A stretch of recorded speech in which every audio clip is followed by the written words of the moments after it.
All right, welcome to another episode of Economic Summit. I'm always very excited when I'm on these seats, especially to talk about things that affect our finances, issues that affect or borders on our businesses. I was listening to a young man yesterday who was talking about how he made his first $1 million. He was actually rolling out CV and he said something. I liked his presentation. He started by saying that he wasn't raised in a wealthy home. That he's not even an excellent speaker. But one of the things that he found out is this: that he hates poverty. Growing up, he did all he could do legitimately. He lives in the UK actually, and he said it was something at the age of 28 he bought his first house. That he didn't have growing up the privileges. Said that it was at the age of 14 or 15 that he first went to the cinema. But he said one of the things he found out that when he became so successful, or permit me, when he uh, made his first $1 million, or when he started making his money, when he got to the first $100,000 and what have you, he said there is this feeling that he had that he can't explain it, but what it's a good feeling that you can take care of all your bills. Um, Economic empowerment is one thing that is so dear in my heart. People can do anything, permit me, to be. Certain people can do anything to get money. But we want to talk about how you can make it legitimately, or that is the reason why we come up on Thursdays to come talk about how you can make money legitimately. And we say Economic Summit is a place where billionaires are raised. People might hear it and say, what's it talking about? Billionaires? Oh, yes. Oh, yes. I believe it. And in no distant time, we're going to be inviting billionaires on this um, platform, and especially those who are doing exactly the things we talk about. Economic Summit, like we say all the time, is a platform where billionaires are raised, is a platform where uh, men are trained, are steered up to create wealth. And tonight we're going to be looking at something very important. How they started um, the world's biggest companies. How they started. Everything great today started small. Everything great today started small. And everything great today started small. And all that we see today was an idea in the mind of someone.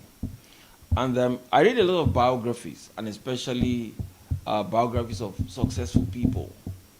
And one of the things in the course of my reading is to get to know what are the secrets, what are his woes, what are the downfalls of this individual person. The fastest guy, sometime in this Jamaican guy, I was reading his biography, and there was a time I was reading about the biography of Lionel Messi too. I am fascinated by biographies because biographies reveal a whole lot of things to you. How those guys were born, what went right, their what do you call it? Their family backgrounds, their educational backgrounds, what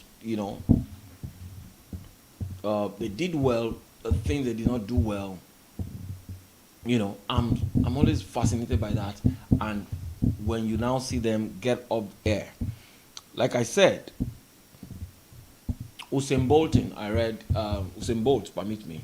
I read his biography sometime of how in his hometown he was always very excited, run around the places and all of that, and see how that took him, to the biggest stage in the world, the Olympic, a gold medal, and I mean gold medalist and all of that. So I'm always fascinated about biographies, and I'm also a student of history, and I like to see how things, formed, how things became what it is. Tonight we're looking at how they started, and when we say they, we're talking about the biggest companies in the world. Um, we are going to we are going to be considering them one after the other. I was reading about the top 10 uh, companies in the world, and by market capitalization, actually, because that's what we're looking at, by market capitalization. And from the global market cap rankings from visualcapitalist.com, ranked Apple as the biggest company in the world by market capitalization. And Apple today is what, over $2.3 trillion dollars. Did you hear what I said? Apple today is what, over 2.3 trillion. Market capitalization as at December 12, 2022, Apple is what, 2.3 trillion. And the next company after it is Microsoft, which is $1.9 trillion dollars. And my excitement each time I read about this is that, of course, we can trace a name to Apple. We can trace a name to the founder of Apple. Someone founded Apple. A young man founded Apple, or young men, or a trio of Wozniak, um, Ronald Wayne, and Steve Jobs were the three men who actually started Apple. And of course, Microsoft, we know the co founder is Bill Gates. So there was a particular time when Microsoft was not existing as a company. And it will interest you that there were, it will interest you that that were certain companies then that these young men actually went to. Okay, for instance, Steve Wozniak was actually an intern at Hewlett Packard, that is HP company. The same thing, at the age of 12, Steve Jobs made a call to one of the partners of HP, and then, of course, he actually responded to him, and offered him what he actually wanted.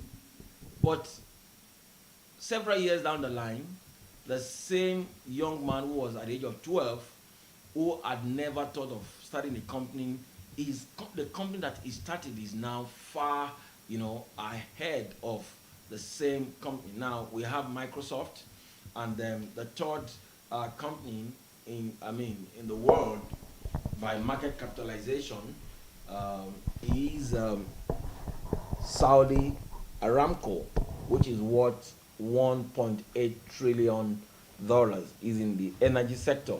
And the fourth company, and for if you look at what I have displayed on the screen, you will see that the top 10 companies are actually in the US, except one, which is the Saudi Aramco, which is in Saudi Arabia. The fourth company is Alphabet. Alphabet was formerly known as Google Incorporation, or Google Incorporated. Number five, Alphabet today is worth $1.2 trillion. See, I'm always very excited. I say it again and again and again. Excited that I read the book Google Story, and I saw how Larry Page and Sergey Brin started Google. and it was more like what do you call it? It was more like they wanted to use it as a project and look at what it is. The story was said that Larry Page and Sergey Brin approached the duo of what do you call the founders of uh, Yahoo now, David uh, uh, David Young, no Jerry Young, and David Philo. The two of them approached them and told them they are, of course, four of them were from Stanford, and they said they had the mind to start a company. No, they didn't. They were actually saying they were on a project, and they wanted what do you call it? Finance from Jerry Young and David Philo, the founders of Yahoo, and at that time Yahoo was, already a public company. And the two of them mentioned, when these guys were persuading them, they were telling the duo of what do you call it, yeah, Jerry Young and David Philo, that they needed money. They didn't give them money, and they were actually telling them to buy over Yahoo. Google. Larry Page and Sergey Brin were actually telling Jerry Young and David Philo of Yahoo to buy their search engine. That it was a fantastic one, and I can't remember the amount they were actually calling now, but the Yahoo founders just were not interested. And after a while, the Yahoo founders told the Google guys, Larry Page and Sergey Brin, if you truly believe in this, your what do you call it, search engine, why don't you start a company around it? Because they thought the Yahoo founders were, what do you call it now? The Yahoo founders were Stanford alumni, that they would listen to their fellow Stanford student, but they didn't listen. And when they got home, Larry Page and Sergey Brin were having conversation, and they were a bit disappointed. And just like a stroke of luck or light, they actually said to themselves that, come to think of it, if truly we believe in this, we're so passionate about this search engine, this advice this guy gave is, a business advice. In fact, in their book, they said that was the best business advice anybody ever gave them. And that was the reason they went into business. Did you see that? Larry Page and Sergey Brin now took that as a business advice, and they started Google Incorporation. Now, the same guys that went to Yahoo, you can see that in the first 10, the first 10 list that we have here, Yahoo is not even part of it. Larry Page and Sergey Brin started Google Incorporated, and that is a name that they've changed the name to the Alphabet. So now, if you look at it, permit me, Apple was started by the duo of or the trio now of Steve Jobs, Steve Wozniak, and Ronald Wayne. Of course, Ronald Wayne at a point stopped and said he was not interested because of the issues they had. Then Microsoft is the second on the list by market capitalization, that is worth $1.9 trillion. Started by Bill Gates. Did you see that? Now, if I move to number four is Alphabet. Alphabet is worth $1.2 trillion. Started by two young guys in their 23, 24. And all they wanted was just a search engine that people out there will enjoy, because as at that time they had Excite.com and AltaVista.com. AltaVista.com was a search engine. What do you call it? Excite.com was also a search engine, but they were not given the result that Larry Page and Sergey Brin, in their opinion, felt it should give. That was how they went into that business. That same business that those two young guys started a few years ago is now worth $1.2 trillion. I say that often excites me. And I want you to know that as an individual, if Larry Page and Sergey Brin could do it, I can do it, you can do it.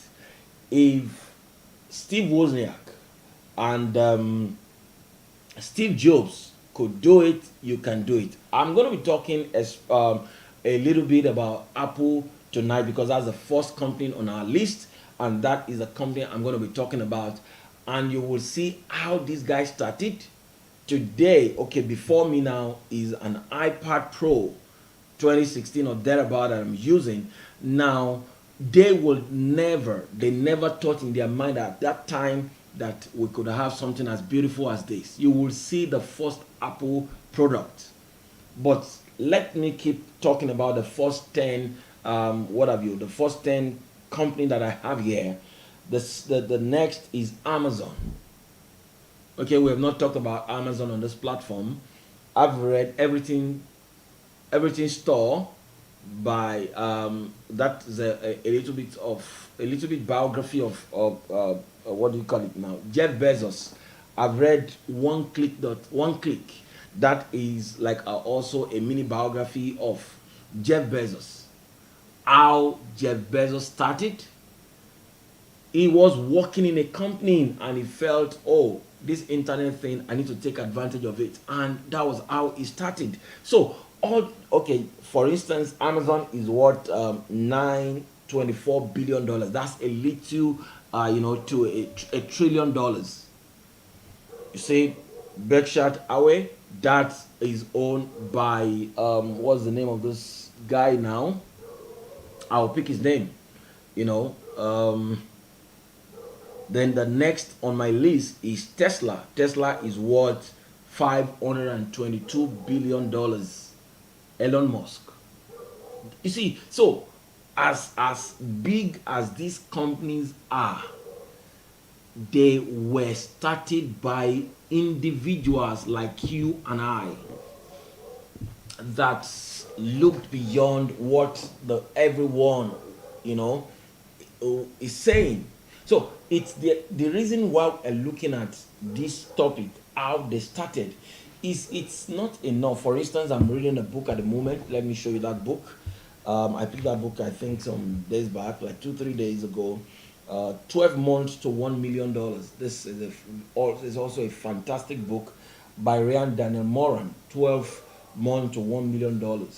I've taken time, I've been doing a whole lot of reading in these past weeks because I think, I feel that I have that burden to lift a whole lot of people out of financial mess, out of poverty, because I've tasted poverty, and to an extent I've seen the difference between poverty and wealth.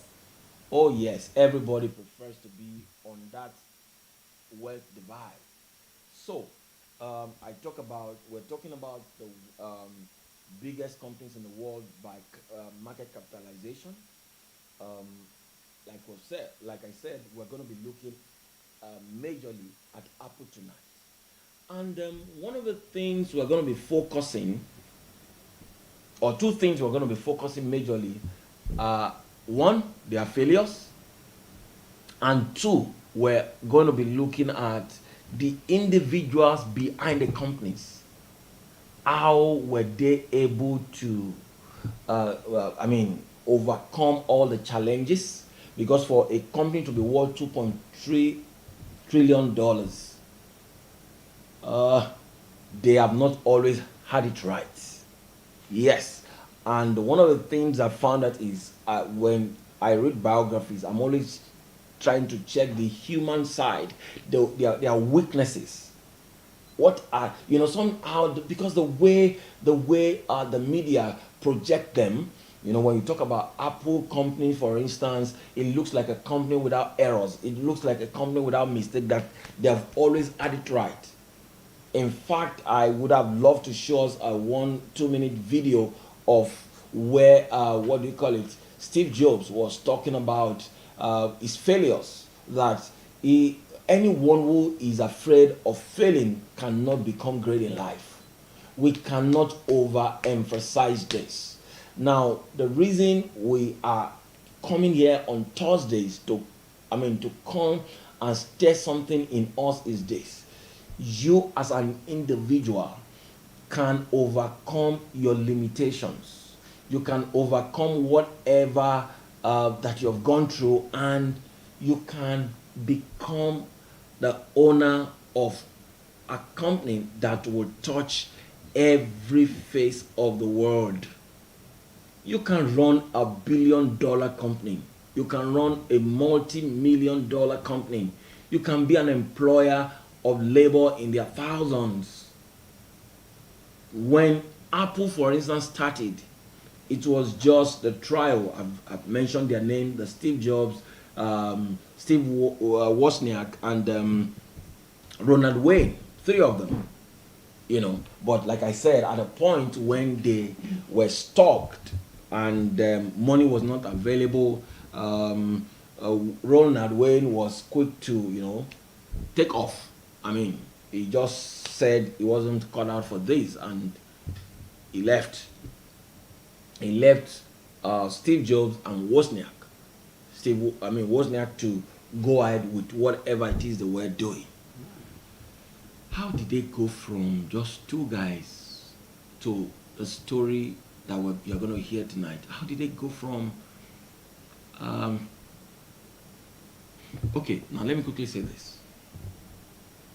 When they were to build the first Apple, if we can have the image of Apple One, fine. As I talk, we're going to see the image of Apple One.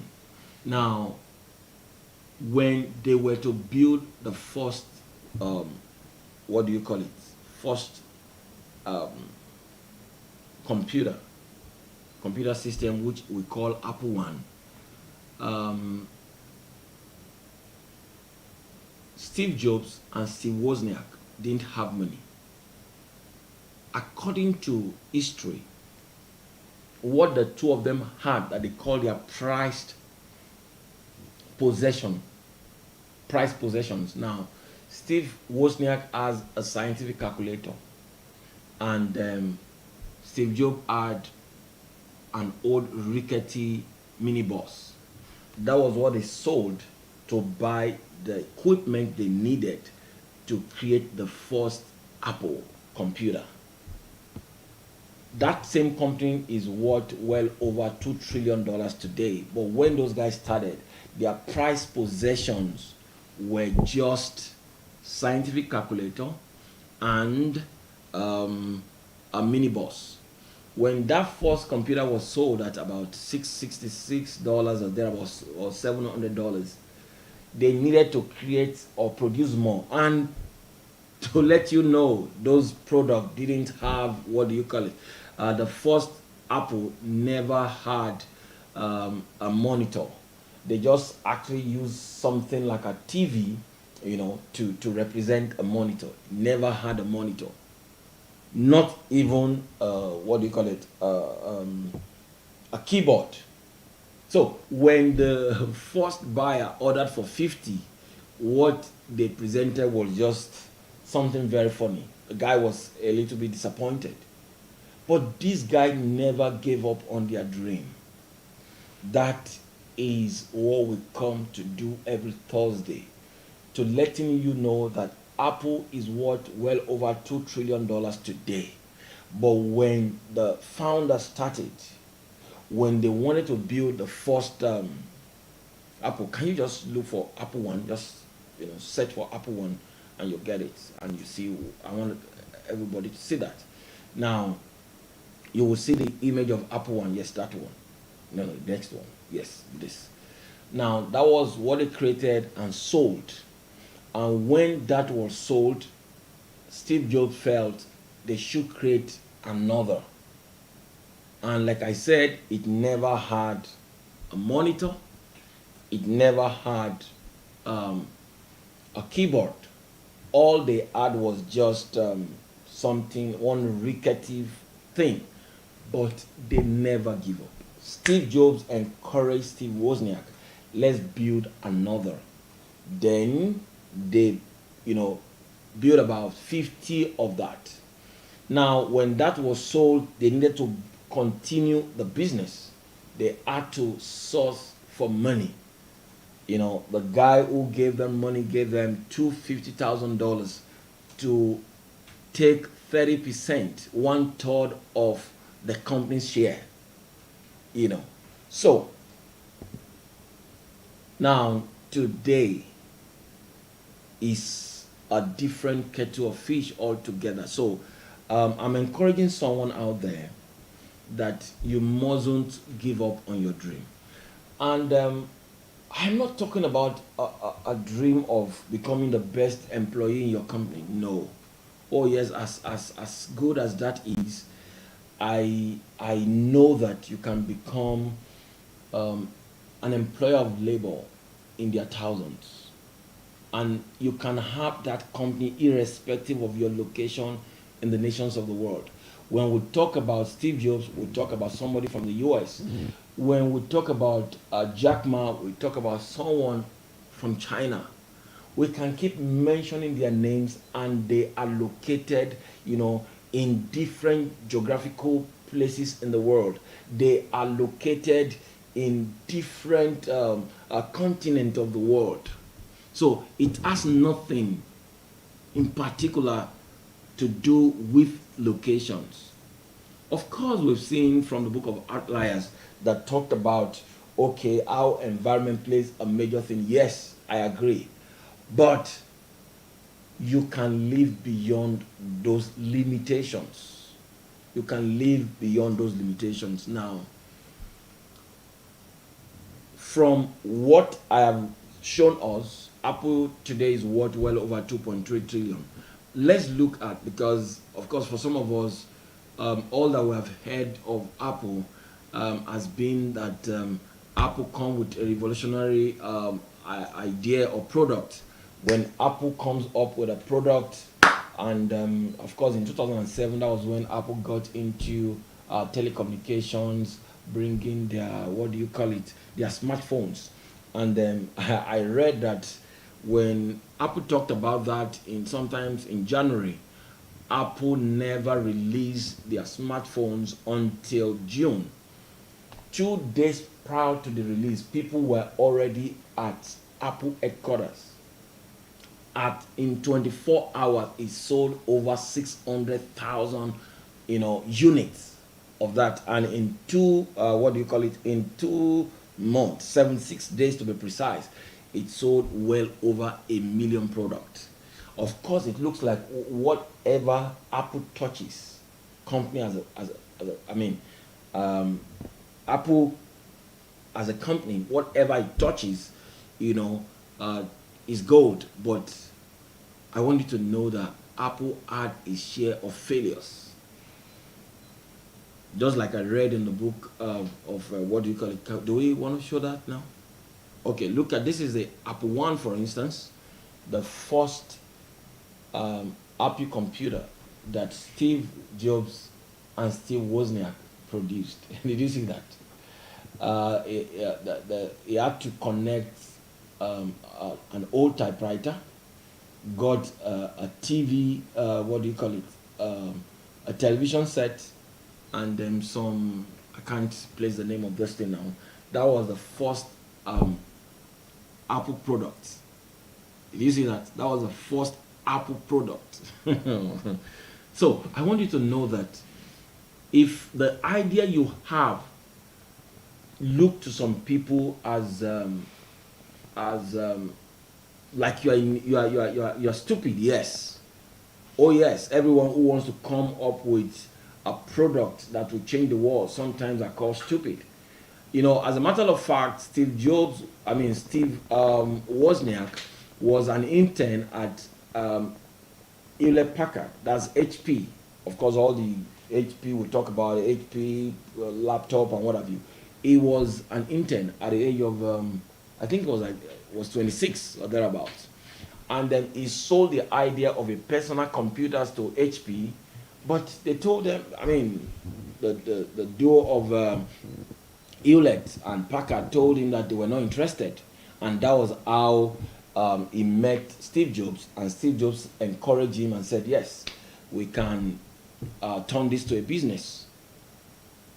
See, that product, that idea in your hand can turn into a multi-billion-dollar company.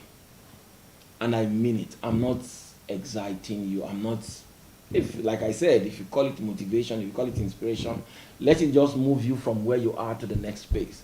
Please don't write yourself off. If I am going to be saying this every time I come here, it is for you not to write yourself off. Don't say, and to let you know, Steve Jobs, when he was given birth to, he was given birth to by a 23-year-old first year student in the university.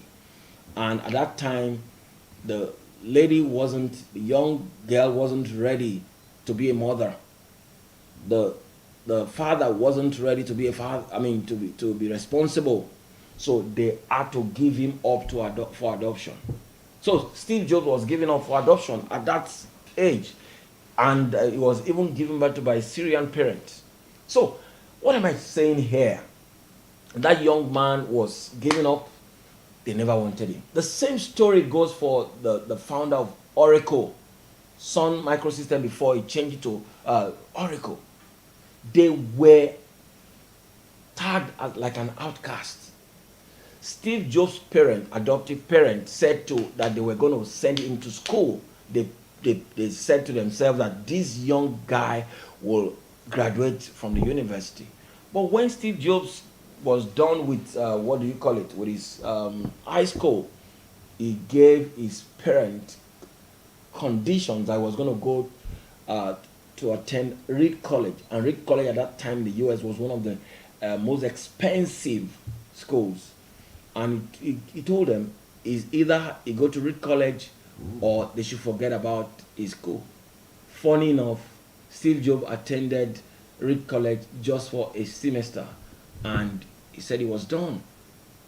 Can you imagine how that can be frustrating to you as a parent?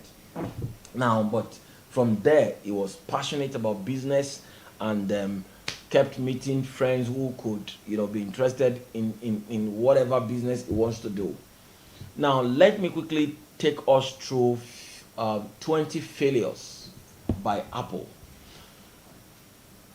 Apple have not always had it right. There were products Apple churned out into the market that customer call a complete trash. And Apple spent millions of dollars on this product. So I'm saying that, okay, now for instance, we're going to get there. There was a particular time in the lives of Steve Wozniak and Steve Jobs, in the life of both of them. The same company they started, they were forced to resign. Steve Wozniak resigned and got back into teaching in a school.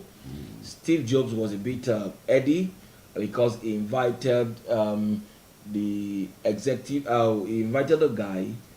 He was then their, what do you call it, the top manager at PepsiCo. The name is Paul Scully. Yes, I think I'm correct, Paul Scully.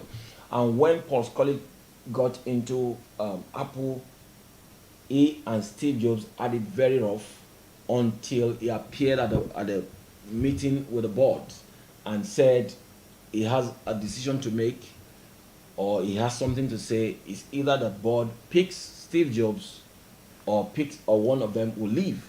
And Steve Jobs was forced to resign in the company he started.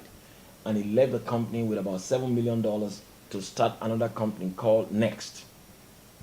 Do you know that within 1 year, you know what $7 million is? Steve Jobs exhausted that $7 million. When I read it, I just said to myself, I've told us before about Larry Page and Sergey Brin. Before they started Google at all, they had exhausted $25 million, 12.5 million from two investors. So when Eric Schmidt, the first executive director, came in, manager came in, he said the boys told him that he had to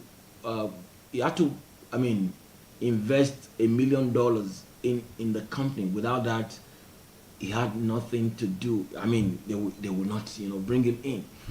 Now, if Steve Jobs spent $7 million in a year and he had no money again, he went looking for money. So I want to encourage someone. you think that when you started that company, you had about 10 million naira, 5 million naira, and in less than a year or two, the whole money was exhausted. You look like you begin to blame yourself, or you begin to, tell yourself maybe you are not, you didn't manage that money well. $7 million isn't a joke. If you are from the part of the world I am, $7 million about 5 billion naira. Imagine starting a company and in 1 year you've exhausted 5 billion naira and you don't even know what to do next. If you talk about $25 million that was made available to Larry Page and Sergey Brin, and in the space of writing programs, bringing up Google, they exhausted that in about 2 3 years. Then you should pat yourself on the back. You get what I'm trying to say. Now, I want us to look at, in the few minutes that I have, I want you to see that the top 20 biggest failed products of Apple that Apple wants you to forget. So, because the truth of the matter is, somebody will say that, oh, it's because it's in the US. Larry Page, Sergey Brin, all these guys you mentioned are in the US. Oh, yes, I will still come back home a bit to Africa. I read about a guy who started Etel. Oh, yeah, yes. What's the name of that Zimbabwe guy? I read about his story. I read about the story of Aliko Dangote, how some of his business failed. But do you know that the stamina these guys have? So that's the reason why, of all that we're going to be talking about, how they started these the largest companies in the world, will be showing you their mistakes. Will be letting you know how they started from almost nothing. Because a lot of people, a lot of us will feel that these guys have always had it right. The world's biggest companies, how did they start? I have shown us the top 10 companies in the world now, from Apple to Alphabet to Microsoft, how they never had it right from the beginning. How they never had it right from the beginning. So, from where you are, please, from anywhere you are, you can turn our world around. You can turn our world around. Now let's look at the first, what do you call it? The first failed product by Apple. It is called the Apple Newton. They were actually in a plane, they were flying, I think they were coming into the US when one of the top executives was speaking to Paul Scully that he had an idea. This is called, what you see on the screen is called the Apple Newton. It was launched in 1993, and the price at launch was $2,495, and Apple had to quash it in the year 1998. Now, the Apple Newton was launched as a personal digital assistant. John Scully at that time led this idea of a personal digital assistant. The device had several features and task management applications. The main feature was the handwriting recognition, where the device was able to understand and recognize different handwriting on the screen. So this was a product by Apple in 1993. Of course, a lot of us that are watching now, of course, maybe you have already graduated from university, and some who have not graduated, maybe you're in your secondary school. So it wasn't like a long time, 1993 to now, maybe 30 years or something. Now, Apple launched this and sold it for $2,495, but it was a total failure. It was discontinued. Do you see that? So I'm saying that as human, when you start a company, there might be times when you don't get it right. You will not always get your ideas right. But and you know the funniest thing? This same product that is called the Apple Newton was the reason why they were successful at their smartphone. So the lessons they learned creating the Apple Newton they actually, corrected that and brought about their first smartphone that had no keypads, because all the Nokia, all the Motorola, whatever, will always have these keypads. They were the one who Steve Jobs traveled, you know, looking for a very silky, kind of surface that will, fit in into what they wanted. And they got the first one out in 2007. Now, 1993 and 2007, of course, was a very long year, but the failure of yesterday prepared them to, get it right. Like I said now, that when Apple smartphone was launched, in 24 hours, 600,000 units were sold. But they, used the failure of yesterday to change the era of today. So I want to say that um, failures are part of success. They are part of it. Now let's look at the second thing Apple, didn't get right. It's called Apple peeping. A lot of us might not have heard about this. Apple peeping. It was actually launched in 1996. Apple was trying to get into the gaming console world, like Samsung do with all these PS2, PSDs, and PSDs. Samsung is the one reigning in that. Apple also wanted to get into that market. Apple launched it in 1996. Apple tried really to hard to enter into gaming consoling world by launching a product called Apple Pippin. During the mid 90s, the company released a cross between a gaming console and a computer system, and it was a total failure. It was discontinued a year after spending millions of dollars. The next is a round mouse. As small as that round mouse was then, Apple didn't get it right. Apple will always come with a revolutionary idea that when we come with this product, look at this. I'm sure a lot of us haven't seen it. This was the third product Apple brought out, and it failed. This was launched in 1998. And 2 years after Apple brought it, you know, uh, it didn't work. The company attempted to launch something unique and exciting, but instead created one of the most disliked product in history. Do you see that? It was one of the most disliked products in history. So they thought they had made something that the world would scream about again, and it was a total mess. The next one, that was when Apple was trying to come up with something like a computer. They call it the Apple Macintosh Portable. They were actually trying to create something like, okay, after we've done Apple 1, Apple 2, Apple 3, which is a desktop system, but they were looking forward to saying, okay, let's come into the market and create something that the world had not seen. So they wanted to create, what do you call it now? Something more like a laptop. It is called the Apple Macintosh Portable, such that you can go everywhere with your computer system. And that was, manufactured or produced in 1989. Apple price launch was over $7,000. For that alone, people felt it was too expensive, and at a point when this was even plugged, because they managed to sell about, I think, 10,000 pieces of this in 2 years or thereabout. When it was plugged, sometimes it would just go off, and for several hours it will not come up.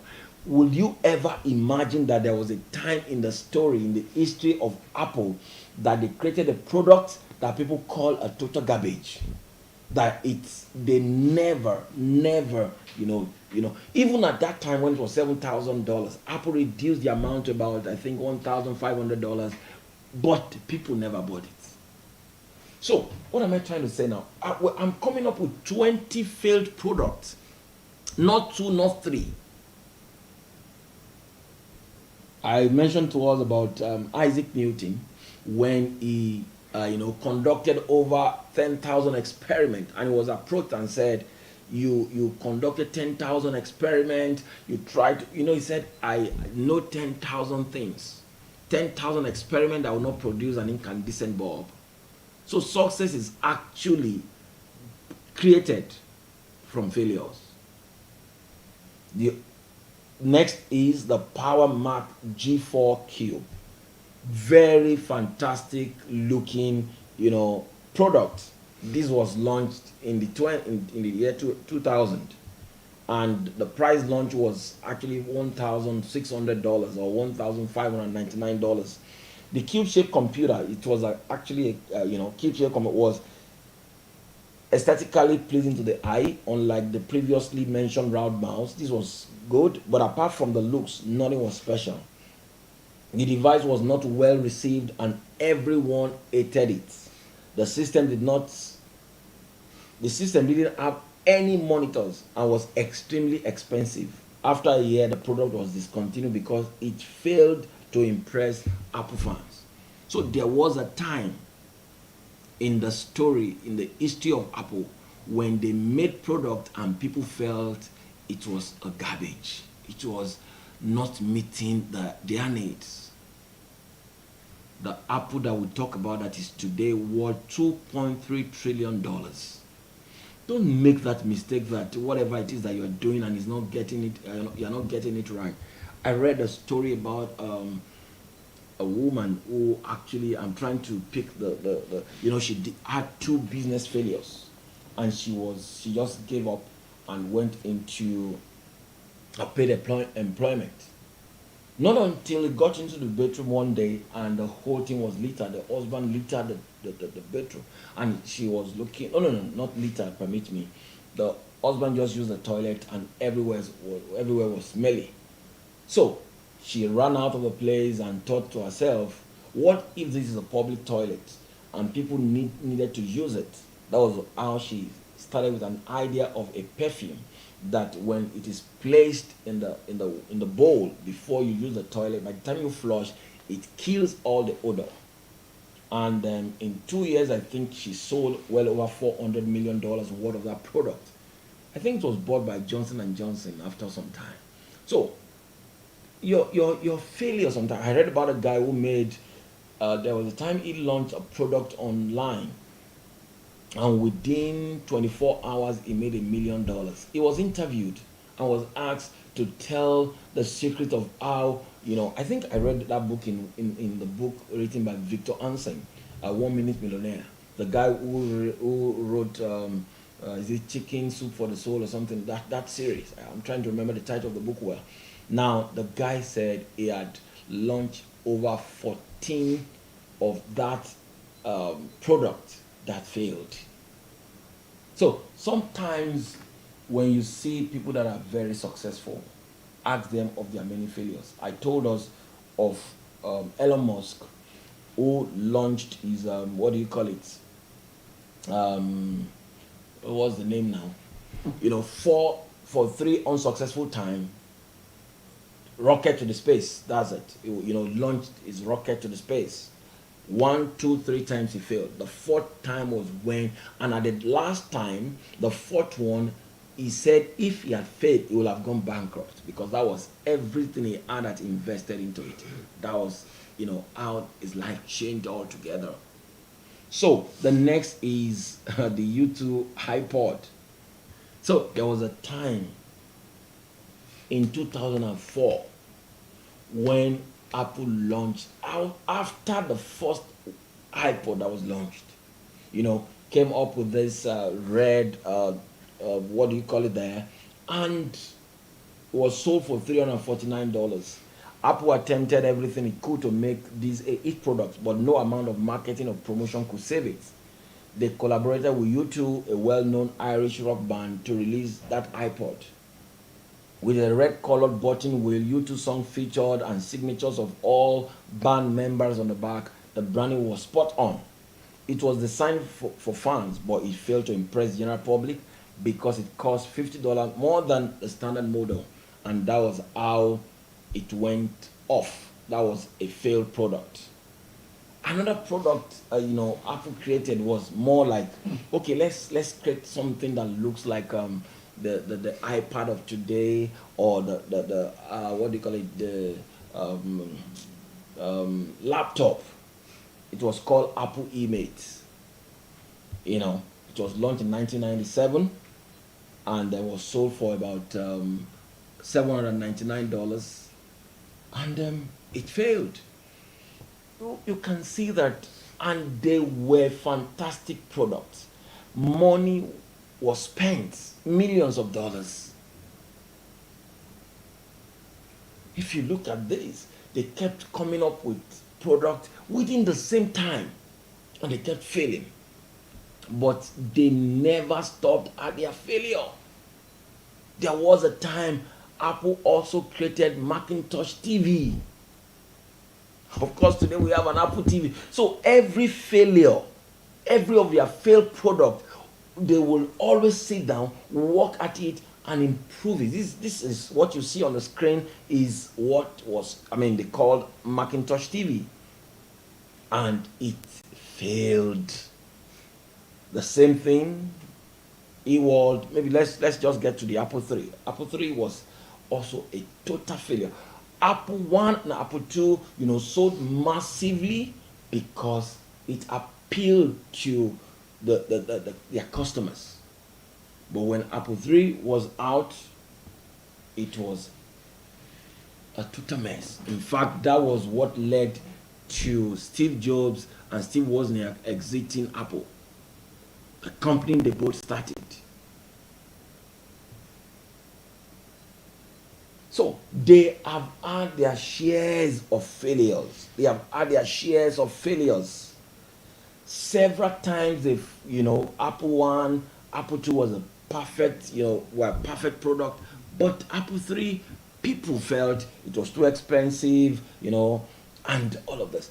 And if you look at this image, like for instance, let's look at Apple Lisa. If you look at this product, you would, and when you see the way Steve Jobs, marketed them, you'll be like, this is what you were marketing at that time.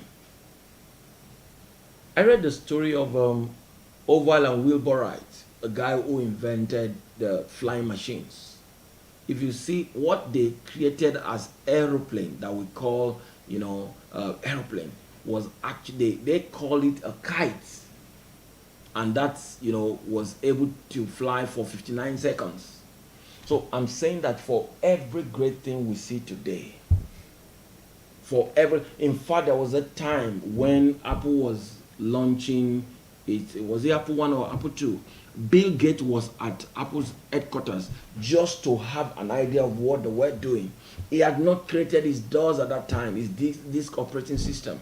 And do you know, the truth is, in the top 10 companies that we have mentioned, IBM is not listed. IBM had existed before Microsoft, before what do you call it, before Apple. And look at how they've been able to create products. So it doesn't matter where you are on the radar in life.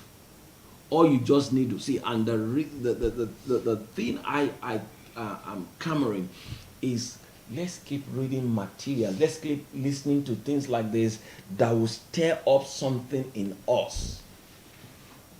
Let's keep reading this that will stir something in us. I believe you can change the world. I believe it, that you can change the world. Let me just show us two products, and we'll call it. Please, let's look at the number 19, Apple Maps. What we have always had is Google Maps, but Apple also came into that business to say, let's create the Apple Maps, and that was launched in 2012. Apple tried to replace the pre-installed Google Maps on its devices by coming out with its own Apple Maps. It was for the iPhone and iPad, but it was full of distorted images and wrong directions. Imagine using a map that will lead you to a wrong destination. You will almost break your phone or whatever device you're using it on. So there was a time Apple got into the maps business because Google Map is a big deal. I think a guy in what's it called in Israel created Waze. I think I'm correct. Created Waze, and it was bought by was it Google or thereabout? Bought it for $1 billion. Something that you feel, and it was written with was it JavaScript and whatever, what do you call it, whatever, coding, I mean programming language, and see what it is today. And let's look at the last one, iPhone 6. You know, iPhone 6 was launched in 2014, and there was a time on YouTube when all the tech channels were bending iPhone 6. iPhone 6 was so soft that people felt, what's this? And you know the funniest thing about failed product is that it will now that failed product will impact on other product that you already created. So Apple has created, I mean, had these 20 products. There were failures, you know, failed products. Apple had 20 failed products, and they never stopped at their failures. In fact, what was the name? Jack Ma was actually addressing his employees a time, and he said, "I'm looking for a time when I will write a book, and the title of the book will be 1,000 mistakes made by Alibaba."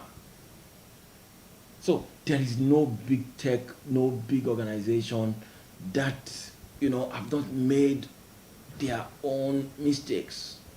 So whatever mistake you made, why don't you sit down and check what were the things that you didn't get right and move on?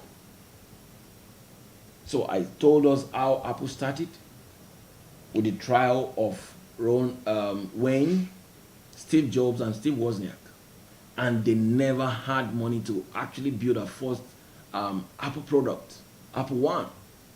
All they had was a mini bus owned by Steve Jobs, rickety, and Steve Wozniak had what do you call it, a scientific calculator. That was what they sold to create the first Apple One that you saw, that is looking like a whole house. Apple One, like I said, never had a monitor. What was used was more like a TV. A TV never had a keyboard, but a part of, what do you call it, a typewriter was used to connect this together, and that was what they sold, and somebody was using it. And the man who I think his name is what's the name? Is it John or Paul or something? Who had Computer Byte. The name of the company is Computer Byte. He told Steve Jobs that he want 50 of such, thinking that Steve Jobs was going to come with that. Those three things. Steve Jobs only came with one microprocessor. That's the word. Only came with microprocessor. The guy was disappointed. But I thought you were coming with a TV, with a what do you call it, typewriter stuff, and then the microprocessor.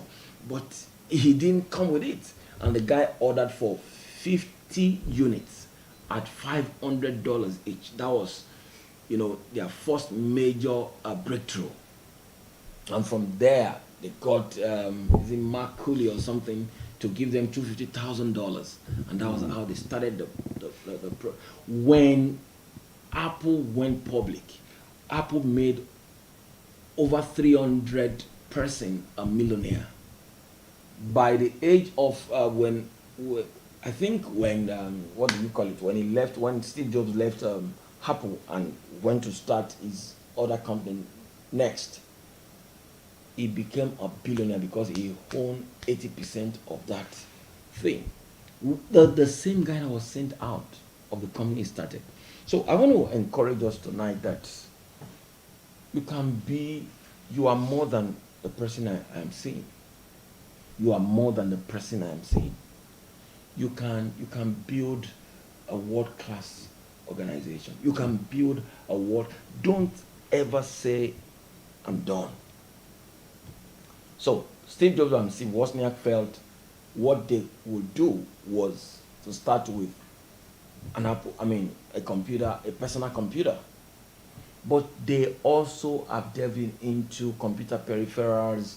They've done iTunes. They've gone into music. They also went into what do you call it? They went into iPod, iPad, and all of these things. So you can start with whatever it is you want to start with. Same thing with Jack Ma.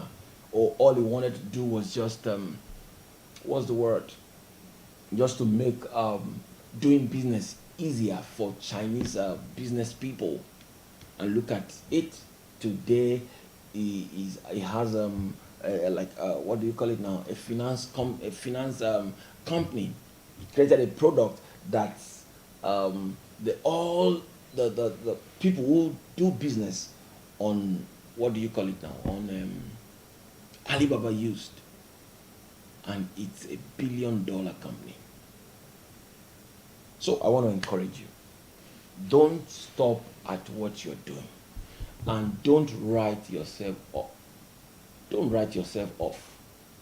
If the guys, let me just do like a recap. Let's get back to the first image we used earlier um, of the ranking of the ranking. Let's get back to the image. So I use that to take to tidy all I've said tonight.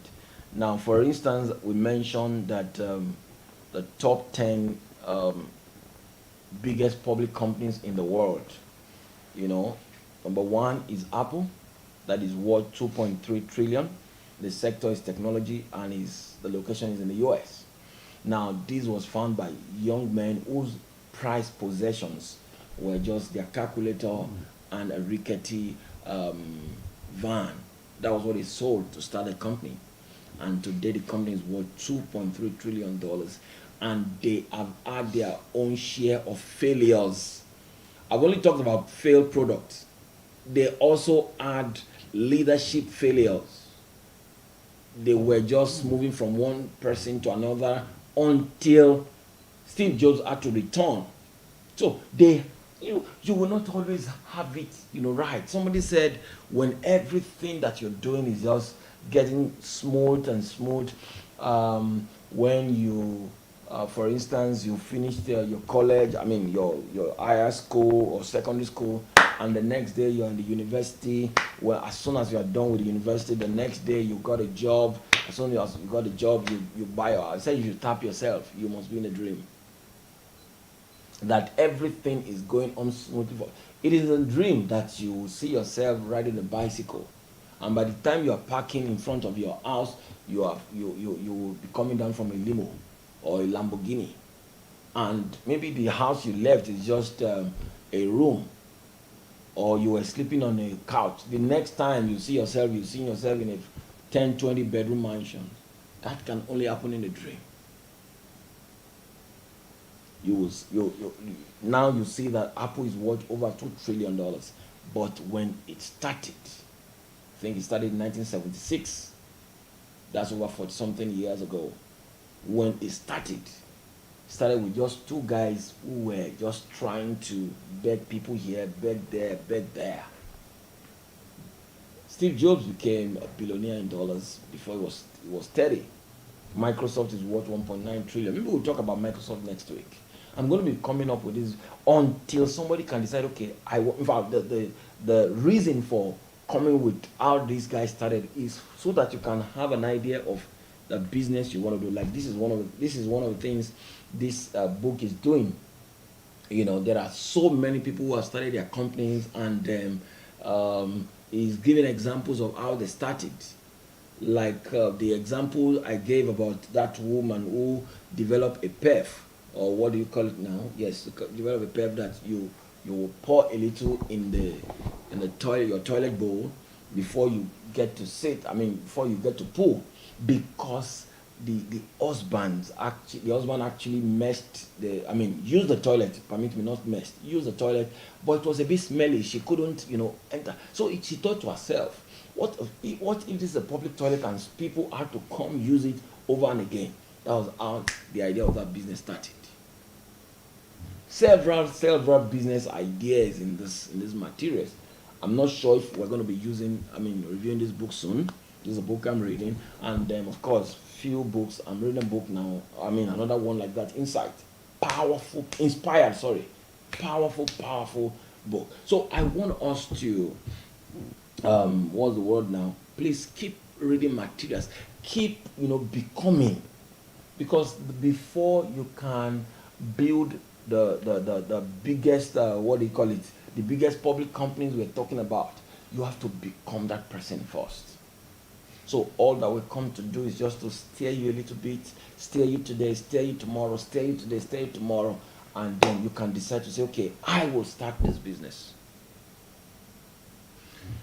All right, thank you for your time. I do really appreciate us. This is the end of the episode 1 on how they started the world's biggest companies. The world's biggest companies will be coming with a little bit of insight as we see them, get you inspired, get you stirred up, just like I share with us the story of that man, wealthiest man in Chicago, who wanted to give out half of his wealth and his daughter in marriage, and called young guys around and said, my what's it called?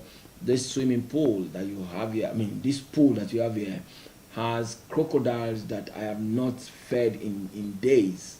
And he threw fish into it just so that young men there wouldn't think he was joking. And they saw the live crocodiles. And he said anyone who could swim from this side of the pool to the other end of the pool would have half of his wealth. And young men kept coming every now and then until they heard a sound on the waters. The young man was there, and the crocodiles were just out. And he was able to swim from the end to the end of the pool. And by the time he came out, people were hailing him, were shouting, "You've done well, done this." And then they were newsmen were coming, the media were coming to ask him question: how did you do it? How did you do it? By the time the guy was panting, and the first response was, "Who pushed me into the waters? Who pushed me into the waters?" Because he had just said to himself, if I am here as a poor guy on the street, I will die. If I get into this water, I will die. That motivation pushed him. See, sometimes business is like swimming in these crocodile waters. I'll be coming again to show us the what they call the amount people lose, trying to come up with businesses, and today they are up there. Thank you very much, everyone. I do really appreciate it. We're coming again next week to talk about another company, and we're going to be here we're going to be on this episode for a while, until somebody will say, okay, I started my own perfume company, I started my own slippers company, I started this, I started that. Maybe we'll still talk about these guys. It may not be in the top company, but the Nike, I like the story of how those two guys were able to come up with Nike as a company. So thank you very much. I do really appreciate you. Till I come your way again next Thursday. Don't forget, the series is how they started the world's largest companies. The world's largest companies were started by individuals like you and I, and then look at the stories today. Till I come your way the next week. Thank you and remain blessed. Bye for now.